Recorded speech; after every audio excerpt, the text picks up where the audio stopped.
Newly released emails show how intensely Trump and his allies pressured the Justice Department to challenge the 2020 election results, and how then acting Attorney General Jeffrey Rosen resisted that pressure in the final weeks of the Trump administration.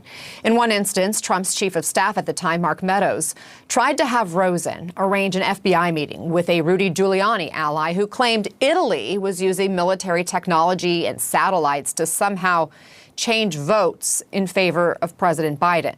Now, Rosen later wrote to then acting Deputy Attorney General Richard Donoghue, quote, "I flatly refused.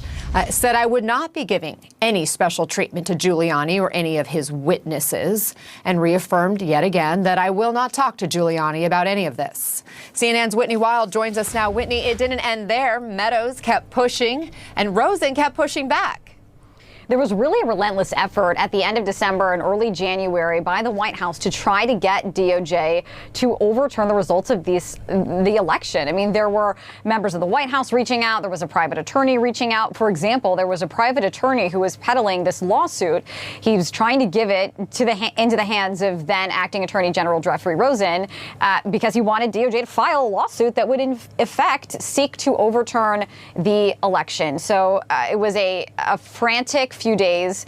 But in the end, the Justice Department did not give in to the White House's demands. But just to put a fine point on it, to highlight just how, really outlandish things got between the White House and the Department of Justice, at one point, Jeffrey Rosen, in responding to an email by Mark Meadows, forwards an email to his number two, Richard Donoghue. And underneath, in this email, Jeffrey Rosen says, "Can you believe this? I'm not going to respond to the message below." The message below, Anna, was Mark Meadows asking him to look into allegations of, voting anomalies in Fulton County, Georgia.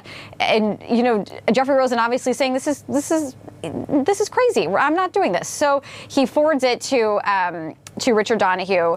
And then later they get this YouTube link from Mark Meadows that, again, purports to, be part of this conspiracy of Italian satellites trying to manipulate voter data.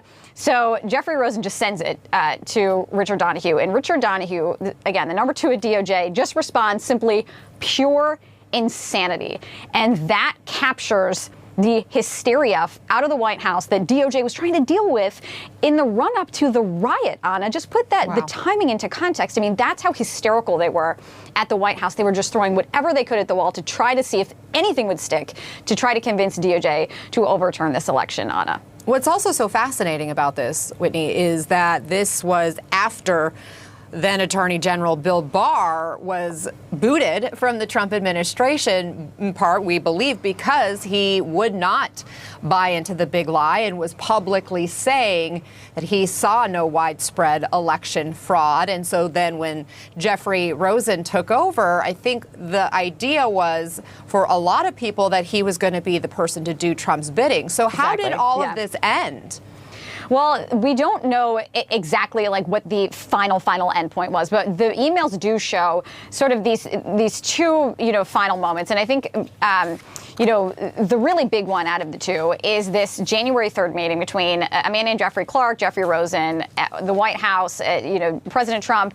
And it's sort of this apprentice style pitch to the president to either make Jeffrey Clark the acting attorney general, keep Jeffrey Rosen as the acting attorney general. At the time, and this is reporting from the New York Times, Jeffrey Clark was pitching himself as someone who might be able to take these election fraud claims to the finish line. So he was, that was his pitch. Jeffrey Rosen, in the end, won out. And there was this sigh of relief. And one of these emails, Anna, a member of DOJ, the executive staff over there, says, in the end, it looks like, basically the rule of law had won. That's not the verbatim, but that's the paraphrasing. He's breathes the sigh of relief and says, it looks like Jeffrey Rosen and the rule of law won, Anna. Yeah, the direct quote is, "It sounds like Rosen and the cause of justice won." Right. Whitney Wild, fascinating. Thank you for that reporting.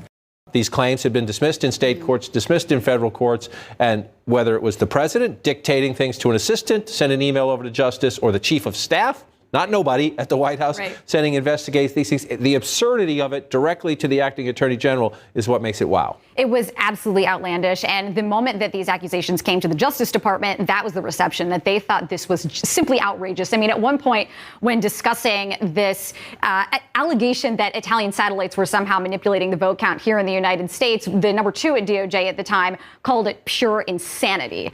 That's just one example. I mean, John, there are a list of examples in around 232 documents or so we got from the House Oversight Committee that really document in granular detail the hysteria that was building between December 14th and January 3rd. December 14th is a really critical day because the day the states certify the Electoral College votes, the day that the Trump White House went on offense on Jeffrey Rosen, trying to get him to overturn the election. So you can put that calendar up and go through it. So you just look, as Whitney notes, the 14th, that's when the electors meet around the country, and we're done, right? Yes, we certify our states, then they send word to Washington. January 6th is when they're supposed to, and look in between there, you see 3 or 4 occasions where you have emails from the White House, pressure from the White House, hey, look into this, hey, look into that, essentially trying to take the train off the tracks, right? Take the train off the tracks. One of the things I love from this reporting is this is the acting attorney general, and you have to have some empathy for him. He's getting this incoming. He's in this job temporarily. He thinks he's in it for a few weeks, and then there's an inauguration. I flatly refused, Attorney General, wrote the acting, Rosen says, and said I would not be giving any special treatment to Giuliani or any of his, quote, witnesses. Even he had the smarts to put witnesses in quotes, and reaffirmed yet again that I will not talk